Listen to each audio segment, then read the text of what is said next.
to say Games Workshop does not come with that hard left and right with their cinematics, and now giving more and more of a story with each season upgrade.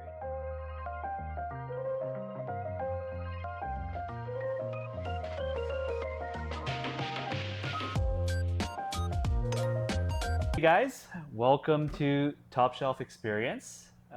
Today I've got Ricardo with me. Hello. Colin, and we are going to be talking about Kill Team Warhammer. Yes, Kill Team. All right. Well, I mean, if you're tuning in, you probably have watched a little bit of our videos. You've probably seen me talking about Skaven Tide. I'm actually very excited for our new Kill Team launch. The new season's coming, and it's looking to be fantastic. Yeah. In all honesty. Like, I think, honestly, there's a period of time where people probably kind of thought, like, is Kill Team a thing? Is it kind of a fad? Yes, very true. You know, kind of going off script right now, I absolutely do not believe it's off fad. No. Because when I was in Japan last year, all they do is play Kill Team. Oh. So, here in Canada, obviously it's growing, but the fact that what we're going to be spending time talking about today, which is Kill Team entering a new season. Yeah. Kicking that off with new rules, new teams, new, core sets. Mm-hmm. Like there's a lot of excitement there. And this is season 3, so it's like I don't feel like it's going anywhere. It's just getting better, and what they've done with this season, like they've added new ways to play.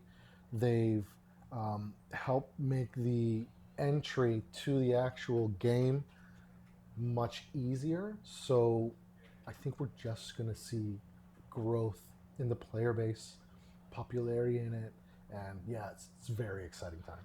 And, before we kind of dive into it all, like, as a card shop, like, the idea of a kill team is just so attractive. Like, in some of our previous videos, like, we've said that effectively having a kill team is kind of like having your own deck in, like, a Yu-Gi-Oh, Magic, Pokemon, right? Like, where you can have multiple different teams and not feel like you're kind of going all in on a 1,000, 2,000 point army, and then you realize, oh man, like maybe that's not for me, and then you got to start. But to be fair, some people are suckers for punishment, and they like that because then they get to go for another 2,000 point army. But Kill Team gets you to dabble. It gets you hooked into the 40K universe. Very attractive price point. Very attractive price point, yes. Well, I mean, talking about that one that's coming out, we don't have an exact price for it yet.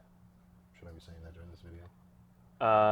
Well, by the time this video is out, it'll be out. Yeah, but with that said, maybe we have it up a little bit earlier. But typically, if we're going to talk about the new box set, we're talking about Hive Storm. Yes, Hive Storm. Yes, Operation Hivestorm, taking place on the planet Vulcus now. It's no longer going to be Octarius, which is where the majority of the play has taken place. That's the Kill Team what it used to be. Vulcus now is on a planet where essentially the Imperium is defending a gigantic gun, and if they lose that gun, it's essentially a losing battle all around. And that's kind of the narrative to what's going on. Which is super cool because, like, first of all, like Warhammer lore is, I'd probably say it's like the best, one of the best video game lore franchises we have, right? Like, I used to think that, and this is no knock to Blizzard because Blizzard still does amazing cinematics. Yes. But, oh man, like, to say Games Workshop does not come with that hard left and right with their cinematics, and now giving more and more of a story with each season upgrade. If you haven't checked the 40K video, the Kill Team video of this giant gun, where it features the Vespids and the Aquilons duking it out, fighting for control of this giant cannon. But I think it's implied that it might focus on the Tau and the Scions, but there's also other teams in and around the battlefield other players that are vying for control of that giant cannon. Yeah, and it's the setting is definitely amazing. The terrain that comes with a new box kind of like depicts that setting. It's no longer like dank, dark deeps. It's now like just straight up battlefield, torn buildings. There and with those torn buildings come new ways to play. Now, like I'll talk about the Vespids for a second. They're essentially always moving around the battlefield, but they're flying. They're in the air. They're including now jetpacks. The Aquilon have jetpacks. They're like going to be flying around. They're going to be doing their thing, and a lot of the rules are now kind of looking into like height and all that, and it's really going to add another layer to something that was already really and that's exactly it, right? Because I think layer is just so important to a game like Kill Team, because it makes it a different dimension, Yes. right? And it adds variability to a playing field that is not just, simple move, hide behind a building. Do you have cover? Do you not have cover? Now it's like, okay, like climbing ladders, using your jetpacks, being creative. And what I really like about Kill Team and the way that Games Workshop has set it up is that they're not making Kill Team seem like an offshoot of 40K. Yes. In fact, there's a lot of respect for the lore of Kill Team. In fact, that they're effectively saying that some wars can be won with a Kill Team. Yeah. Because sometimes, a Elite massive units. army, you're kind of literally going toe to toe, whereas Kill Team, it's like, okay, let's play the game a little bit smarter, play it a little bit more tactically. Yeah. Elite kill teams going in, running operations, and just like hitting where it hurts. Whereas, battle of attrition, which is generally what you play in a large scale Warhammer game. These games are fast and furious. They take like anywhere from, if you got really good players, half an hour to an hour, whereas, versus your 40K couple of hours. Yeah. And it's a thing of beauty, man, to jump in, kill a bunch of dudes, and you know what, we're set. Yeah, and so killing a bunch of dudes and we're set. On top of that, co-op mode. Yes. New ways to play, going back to that again, co-op, and even single player. They're including an AI model for the miniatures that allows you to kind of, so before you would bring a friend in to show them the kill team, and you'd absolutely waste this person and maybe not make them want to play again. Yes. Just because you're a better player. Right. Now it's like, all right, buddy, I'll take you under my wing and let's kill some bugs. Exactly. And everybody has fun. And you can just play by yourself. You don't have to go anywhere. You can just chill at home and, play my rounds and get some practice in, which is very, very cool. And it's actually really, really smart, because if there's anyone here that's watching that traditionally plays strategy games, like even, on PC or whatever, typically when you play like a new RTS or something like that, you don't go straight into PvP and queue up for ladder. I mean, like there are some people that do, but some people like to focus on learning the fundamentals against AI. And I feel like this is Games' version of that, where it takes the pressure off the table, where you're not, like you feel like you're absolutely, to your point, getting demolished, but you're kind of going hand in hand, learning the core rules of how to play, how to roll your dice, how does your team work, and having fun. And I think that's really what the goal is at the end of the day, right? Yeah. At the end of the day, it's literally just have fun, man, and get your games in, make friends along the way, and it's going to be a good time. We're very excited for it. It comes out in October. Now, one thing that is literally changing the battlefield in this case is the fact that we're rotating terrains now. So the Valdis terrain is coming in, and Octarius is going out.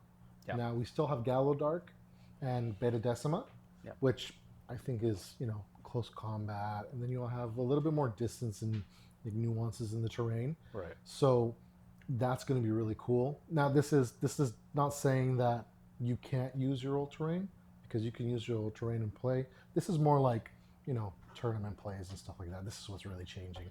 But the fact that there's, like me and Colin were talking about, seasons like video games now, which is really exciting. I think these are going to last anywhere from, I think it's 2 years. I think it's what they're calling their seasons now.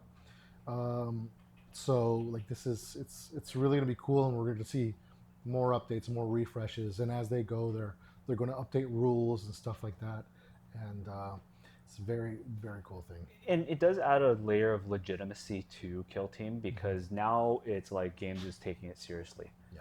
2-year rotation, right? And on the rotations, things happen. Yeah. As you mentioned, maps are rotating, right? The way the game is played, because the rules change a bit. They're introducing jetpacks, right? And I think like that it's really cool because it just means that they're devoting resources to Kill Team, and they're letting players know what to expect. Yes. Yes. Because you know, if you have a game format and there's really no structure around it, then it's kind of like, here you go, who cares? Yeah. The complete opposite is happening right now. Yeah. They're putting some structure on it. Kill Team at LVO, Kill Team is getting, you know, even locally we're seeing a lot of buzz, right? In fact, us as a store, we're going to be putting together a lot of Kill Team events. Yes. Our core focus is going to be Kill Team, just because, again, primarily our tables are structured more for TCG. But a lot of the things that are happening remind me of TCG, and it's a model that works. Yeah. You have not just maps that rotate, which is awesome because it makes it kind of, you know, fresh. You have teams that can rotate too. Yes. And unlike, you know, and very much like TCGs, you have a rotating list of teams or cards that are tournament legal. Yeah. Again, to Ricardo's point, is anyone going to care if you're at home and you're playing Octarius? Absolutely not, because it's a fun map. And, you know, even now, like a lot of our players are like Octarius, Octarius, Octarius. Now, of course, Games Workshop coming down, we got a new map. Everyone's excited. Yeah, everyone's super excited. So let's talk really quick about what comes in the Hive Storm box. Just so everybody kind of knows what to expect on release day and pre-orders and all that. So you're going to get your 2 kill teams, right? Your Vespids, your Aquilons. You're going to get your core rule book. I believe it's like 72 pages or something like that, or 118. You're going to get a dossier. This is the only way you're actually going to be able to get the dossier. They haven't gone into huge amounts of detail what's inside, but I think it has everything to do with the terrain, the maps, the actual teams, and like their information and what they do. You're gonna. I think it's on that note. I think it's kind of Games Workshop's way of saying like, this is the new season. This is what we're kind of establishing as the baseline, and then everything thereafter is going to layer on. You know, you could think of it as expansions. You could think of it as like mid-season patches. So not necessarily like a big update, but little incremental updates that might introduce a new team, or maybe additions to certain maps and, you know, certain things like that. So I think that's where the dossier might come in play. Yeah. Okay. And then you're also going to get a token sheet. So new tokens are a little different than the previous ones. The old ones were triangle. These ones are more of a square shape to them. It's a little weird. We got 4 sides now instead of 3, so big upgrade. You're going to get something called an equipment pack. It brings ladders, which is going to be used for like just general equipment to, you know, the teams that don't have jetpacks can climb up the ladders. Like my Hearthkin Salvagers that, you know, the little dwarf legs trying to get up the ladder, and you know, I actually was like, oh my goodness, like what are, like, you know what? I'm calling it right now. This is September 19th, 2024. Down the road, Games Workshop is going to introduce a subterranean kill team map where you're underground and you're digging multiple levels. That'd be cool. Rock and stone, brother. Rock and stone. Let's go. So, it brings all those stuff. It's a lot of things to kind of like put around the field. You know, it was really cool. Before you had smoke grenades, crack grenades, and all those things that you could use. Now you're actually going to have physical representations of them on the field. So you throw a grenade, it goes X amount, you put it on the field. There's an activated and an unactivated one. So it's very cool. It's not just like, oh, my thing exploded here, this is the range of it. Now there's an actual physical thing, which is very, very cool. You're going to get your operations cards. Obviously, this is how you kind of play the game and you know, start the game out. And then you're going to get, you know, typical fare, your white dice. So it's going to be a good box. The value is frankly incredible. Yeah, just with everything it brings, it's going to be really good. Anyone who really wants to get into Kill Team, what I suggest is, either yourself or find a friend, split the box, play the game. I really, really hope Games Workshops addresses the kind of supply issue with map terrain, Oh yeah. because Octarius was very, very hard to find. And in hindsight, now it makes sense because they're rotating Octarius out. So for them to sell Octarius and then have it become obsolete Doesn't really probably make would sense. piss a lot of people. So they were more likely to just not sell it to not piss anyone off. Which again, hindsight's 2020, and it makes a lot of sense. Yeah. But I hope they somehow make map and terrain accessibility a little bit better. Yeah. Because it's really good terrain, and like even if you don't play Kill Team, this terrain is really good for like full True. 40K. Fair It's enough. really really nice, And it looks awesome. Yeah, it's beautiful, man. Fully recommend the box because the value's there. The game is fantastic, and the community is just growing. You're not going to have a shortage of where to play and things to do, and it's just going to get better as we go. So that's, Ricardo's stamp of approval. There you go. Thank you guys. Was really excited to share this video with you guys. We're going to be working on a series of videos that's going to be very Kill Team focused. We'll be breaking it down. Join our Discord. We got a link below. Subscribe to the channel if you like the videos. We're going to be with you every step of the way as new rules come out, new expansions, new teams, new anything Kill Team related. We want to bring to the table for all you guys. So stay tuned, and we'll see you guys soon. See you guys. Take care.